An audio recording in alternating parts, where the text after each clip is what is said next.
Okay, we're going to be looking at simple and compound interest, which is part of our maths course this year. First up, let's look at simple interest. In the case of simple interest, the interest is calculated for each investment cycle and paid to the investor, so that the principal amount invested remains the same. So what we have is we start with our principal,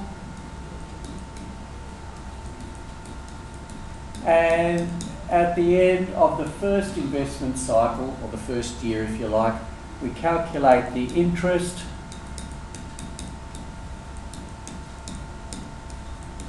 by multiplying the interest rate for that investment cycle times the principal, and that amount gets paid to the investor. When the second investment cycle commences, we have the same principal amount invested, and we again calculate the interest in exactly the same way. Interest rate times principal, and pay that out to the investor. So at the end of n years, whatever n is, we would have n lots of interest. N times the interest, which is the interest rate, times the principal. So the total interest paid is equal to that. So let's see how that works in an example.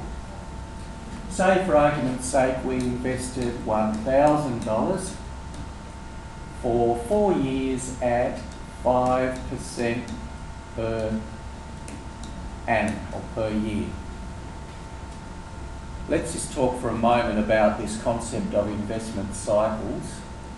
Investment cycle is the time between interest calculations. So if we're talking about 5% per annum and we're calculating the interest and the investment cycle is 1 year, then it's going to be 5% per year. The only time we need to be careful about that is if the investment cycle is, say, monthly, so that the interest is being calculated each month, and if we're given a 5% per annum investment rate, then we need to divide that 5% by 12 to work out the amount of interest paid each investment cycle. But here in this simple example, we'll just use an investment cycle of 1 year, and our interest rate is per year, so it makes it simple. So let's look. We've got 4 investment cycles here, and the original amount invested is $1,000. The percentage interest rate is 5%, and as I've said, because we're looking at an annual investment, yearly investment cycle, that will be 5% per year, and therefore the interest, which is the investment rate times the principal, or if you like, 5% times 1,000, which equals $50.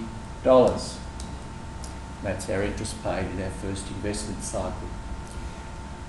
Second investment cycle, we still have our $1,000 in there invested at 5%, so there's another $50 paid in exactly the same way.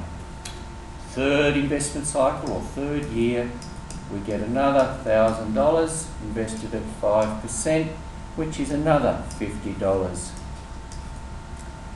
And for the fourth investment cycle, exactly the same. $50. So for 4 investment cycles, we have 4 lots of $50, and the total interest paid is going to be equal to the number of investment cycles times the interest rate times the principal, which in our case is $200. And our final investment is therefore equal to $1,200.